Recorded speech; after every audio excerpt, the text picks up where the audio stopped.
ទឹកភ្នែកអ្នកគាំទ្រព្រះខ័នរាជស្វ័យរៀង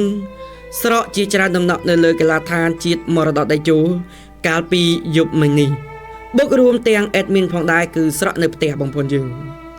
ចឹងចូលរួមសោកស្ដាយក្រុមបាល់ទាត់បាទតំណាងឲ្យកម្ពុជាគឺក្រុមព្រះខ័នរាជស្វ័យរៀងបាទมันអាចទទួលជើងឯកដល់ពានរង្វាន់ AFC Challenge League បាទគឺបានត្រឹមតែជើងឯករងបាទបងប្អូនយើងក្រោយចាញ់ក្នុងលទ្ធផល1-2បាទទៅលើក្រុមអាកាដា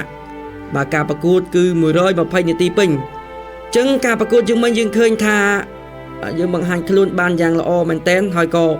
បាទការគ្រប់គ្រងបាល់គឺបានច្រើនបាទបានច្រើនជាងក្រុមភ្ញៀវដែលមកប្រកួតបាទកាលពីយប់មិញនេះយ៉ាងណាមិញយើងក៏សូមចូលរួមសោកស្ដាយម្ដងទៀតដែលมันអាចក្រុងជើងឯកបាទលើកដំបូងនៅក្នុងប្រវត្តិសាស្ត្របានបាទពានរង្វាន់ AFC Challenge League ចឹងបងប្អូនយើងដែលជា fan បាទរបស់ព្រះខ័នរាជស្វ័យរៀងក៏ដូចជាគាំទ្រទូទាំងប្រទេស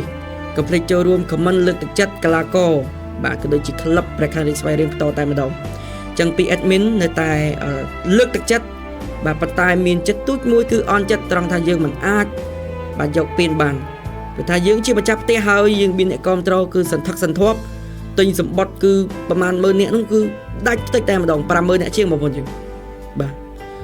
ហើយការរៀបចំក៏ល្អទៅទៀតមានកន្លែងទាំងឆាកលើកពានអីត្រឹមត្រូវប៉ុន្តែយើងសោកស្ដាយមែនទែនដែលយើងមិនអាច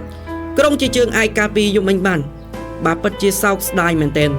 ចឹងបងប្អូនយើងកុំភ្លេចចូលរួមលើកទឹកចិត្តកីឡាករនិងក្លឹបព្រះខ័នរាជស្វ័យរៀងទាំងអស់គ្នាចូលរួម comment នៅខាងក្រោមសូមអរគុណ